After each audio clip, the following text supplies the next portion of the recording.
Hello first of class, welcome again. Last lecture that was lecture number 11. उसमें हमने किए थे न्यूमेरिकल्स, राइट? मैंने आपको हर टाइप का न्यूमेरिकल करवाया था, लेकिन अनसर्टेनिटी का न्यूमेरिकल उसमें नहीं था, क्योंकि हमने अभी ये टॉपिक अभी करना है।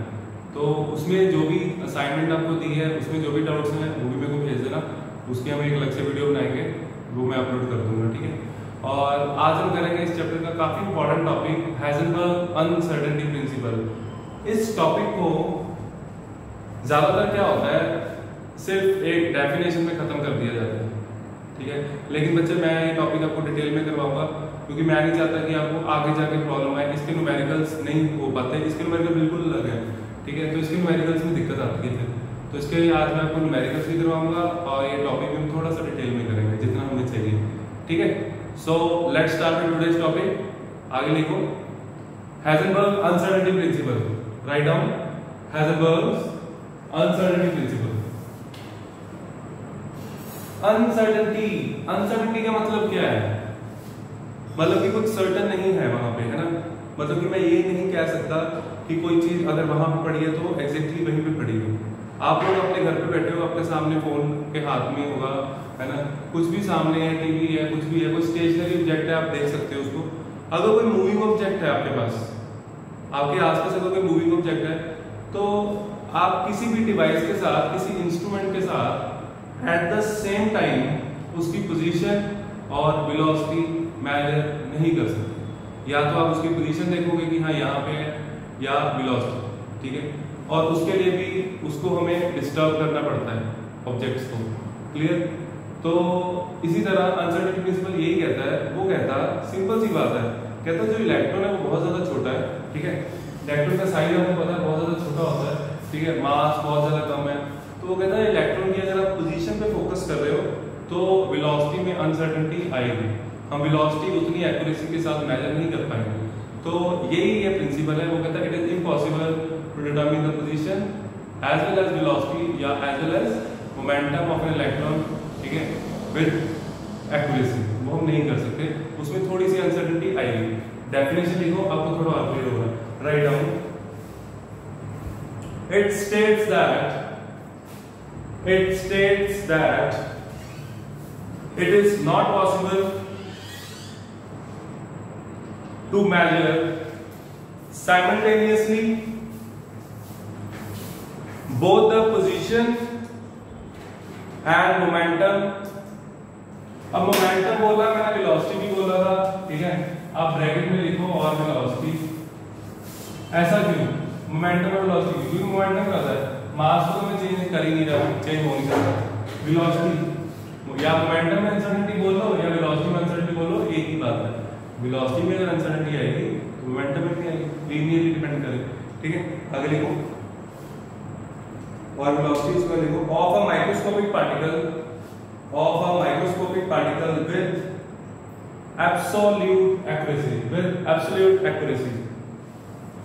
मैथमेटिकली नेक्स्ट लाइन में लिखना, next line, mathematically the law may be expressed as,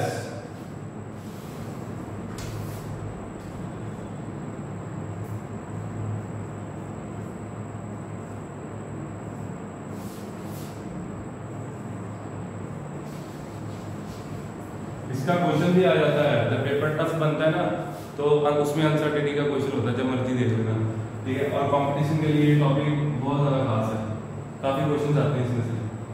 देखो ये है uncertainty position delta x, actual position, और जो हमने फाइंड की वो पोजीशन, उसमें कितना डिफरेंस है। डेल्टा का मतलब आपको पता है क्या होता है, चेंज, ठीक है?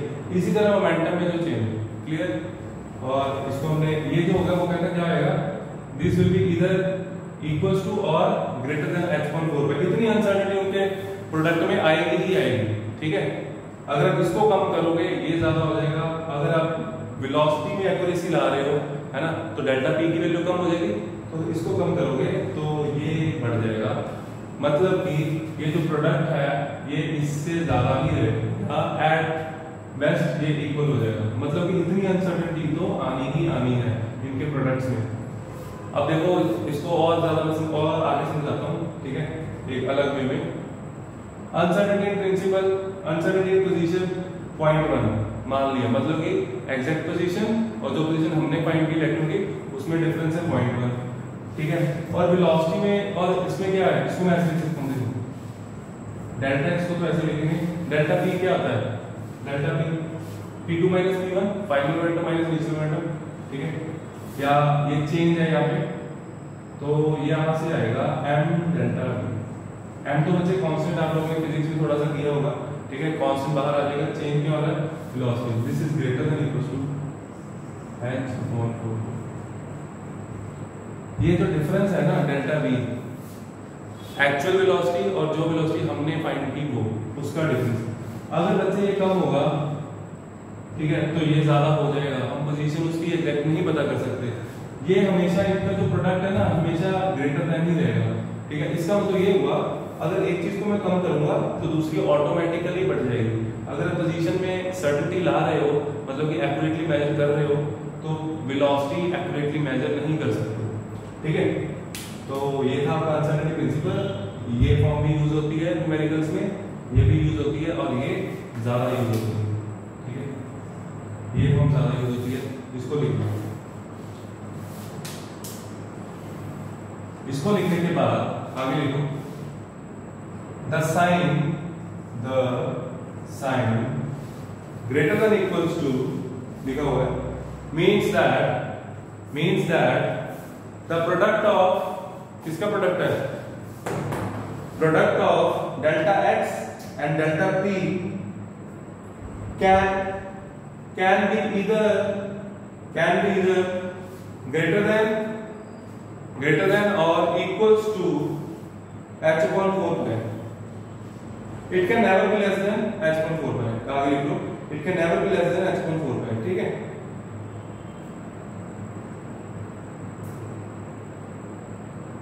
ये कांस्टेंट रहने वाला है ना, मतलब कि ग्रेटर देन इक्वल्स टू रहने वाला है, क्लियर। आगे देखो नेक्स्ट लाइन में, the constancy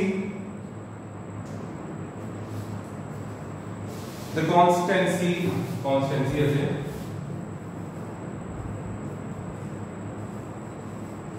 the constancy of the product of uncertainties, ये uncertainties है, uncertainty in position, uncertainty in momentum. Product of uncertainty means that what it means, let's see. First point, अगर delta x small हुआ, delta x small से आपको क्या पता लगता है, अगर आपसे टीचर बायो में क्वेश्चन पूछता है कि बच्चे हाइजेनबर्ग अनसर्टेनिटी प्रिंसिपल में डेल्टा एक्स स्मॉल है, उससे आपको क्या इंफॉर्मेशन मिल रही है, उसको आप दो चीजें बताओगे कि हमने इलेक्ट्रॉन की पोजीशन बिल्कुल सही फाइंड कर ली है, एक्यूरेसी बहुत ज्यादा है हमारी, एंड वेलोसिटी में एक्यूरेसी नहीं है, ठीक है। तो अगर ये कम होगा तो ऑब्वियसली इसको ज्यादा होना पड़ेगा क्योंकि प्रोडक्ट इससे बड़ा रखना है, ठीक है। Write down first point, if delta x is small, comma the position of the particle, इसका मतलब क्या है, पोजीशन अच्छे से ढूंढ ली, the position of the particle is measured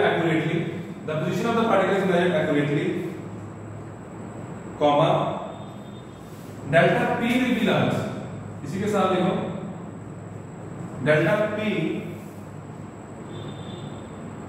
would be large, that is there would be large uncertainty in its momentum, ये था फर्स्ट पॉइंट। सेकंड पॉइंट इसका बिल्कुल रिवर्स हो जाएगा, ठीक है, ये को कर लो, क्लियर। 2 पॉइंट हो गए हमारे पास, चलो अब हम आगे चलते हैं, इसके लिए बच्चे जगह छोड़ देना। आगे लिखो significance of uncertainty principle in our daily life.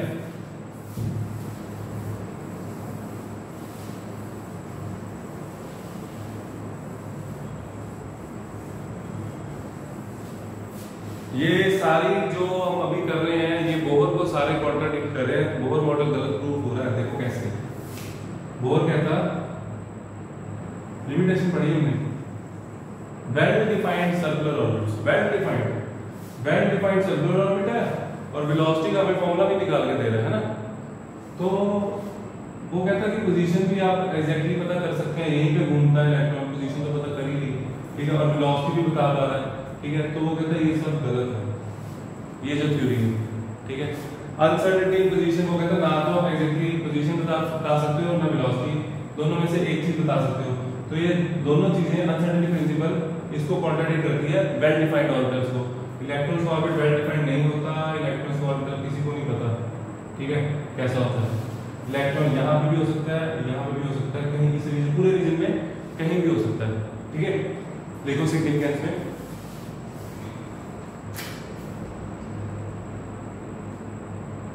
one of the important implications of the Heisenberg uncertainty principle is that it rules out the well-defined circular paths or trajectories मतलब path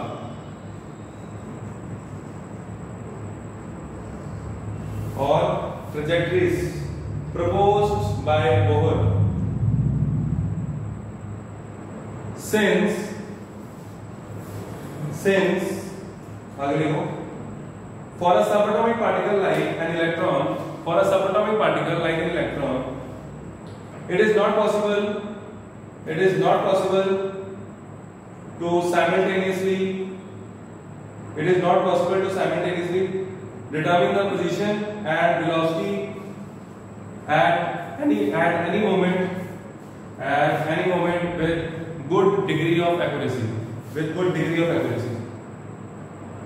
क्लियर?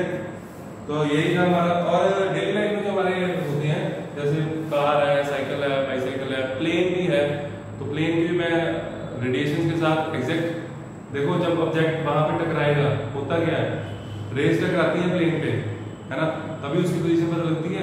एक रे यहाँ लगे, कितने second के बाद वहां plane में रडार से किया, है ना, तो यहाँ प्लेन है, ध्यान से समझना, बहुत डीप कंसेप्ट समझा रहा हूँ, ठीक है। रेडिएशंस यहाँ टकराई, कितनी देर के बाद रेडिएशन यहाँ से यहाँ पहुंची, ये प्लेन यहाँ से यहाँ कितनी देर में पहुंचा, मेरे को रडार से ये भी पता लगेगा उसकी एग्जैक्ट पोजीशन क्या है, और मेरे को रडार से ये भी पता लगेगा वो यहाँ से यहाँ कितनी देर में पहुंचा, ठीक है। तो हमारे पास इंस्ट्रूमेंट्स की कमी नहीं है। लेकिन इलेक्ट्रॉन के केस में क्या होता है, इलेक्ट्रॉन का मास इतना ज्यादा कम होता है, उसको जब ये रडार लगेगी ना तो वो डिस्टर्ब हो जाएगा अपने पास से, ठीक है। तो इस कारण हम उसकी position and velocity accurately measure नहीं कर पाते। आई होप आपको ये कंसेप्ट भी समझ आया होगा, ठीक है। तो आपको अब इलेक्ट्रॉन का भी पता लग गया होगा कि हम एग्जैक्टली क्यों नहीं पता कर पाते पोजीशन एंड वेलोसिटी।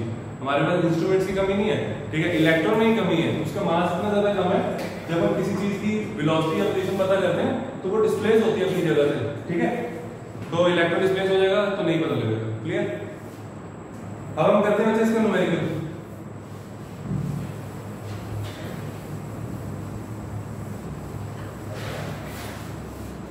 न्यूमेरिकल में लिखता हूं,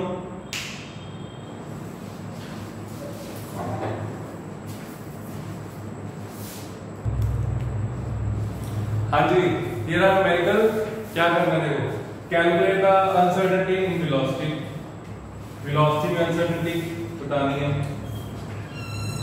मतलब कि डेल्टा v बताना है, of a wagon of mass 2000 kg whose position is known to an accuracy of ±10। Position में जो एक्यूरेसी है डेल्टा x, यानी कि delta x is given to us, that is ±10, ठीक है।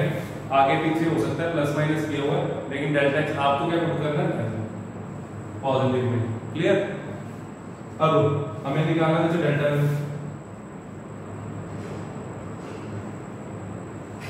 आप लोग खुद सोचो, जो डेल्टा v जो आएगा ना आंसर इसका जो आने वाला है वो बहुत ज्यादा कम आएगा, ठीक है। क्यों?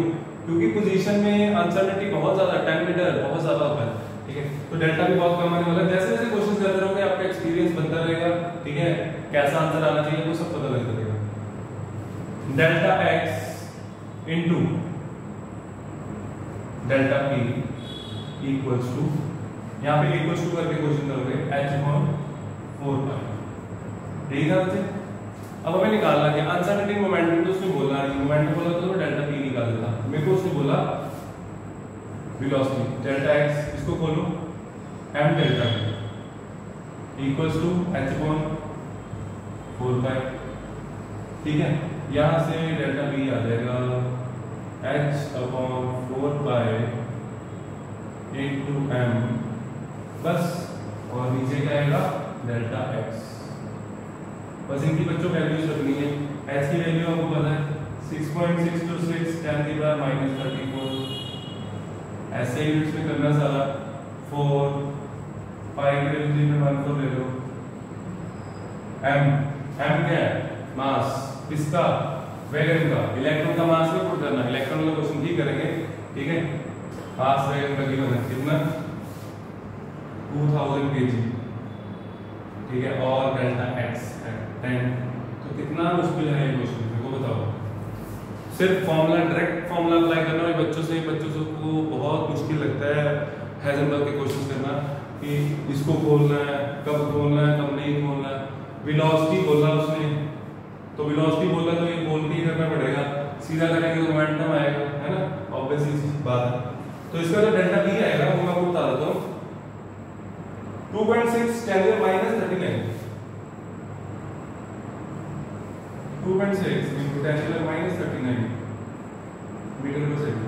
आप बच्चे देख सकते हो ये पावर कितनी ज्यादा कम है, डेल्टा भी बहुत कम है, मतलब कि अनसर्टेनिटी है ही नहीं। वेलोसिटी जो है वो सर्टेन है, वेलोसिटी में एक्यूरेसी ज्यादा है। मैंने बताया ना प्रोडक्ट जो है कांस्टेंट है h/4 पाई, तो एक चीज बढ़ाओगे तो दूसरी अपने आप कम आएगी। ठीक है, ये था इसका फर्स्ट क्वेश्चन। इसके बाकी क्वेश्चन सिमिलर ऐसे ही हैं। ठीक है, उनको ट्राई करो, जहां पे क्वेश्चन नहीं समझ आते मेरे से पूछना। ठीक है, इसके बाद बच्चे हमारे बस सिर्फ 2 टॉपिक बचे हैं, क्वांटम नंबर और इलेक्ट्रॉनिक कम्युनिकेशन। ठीक है, ओके।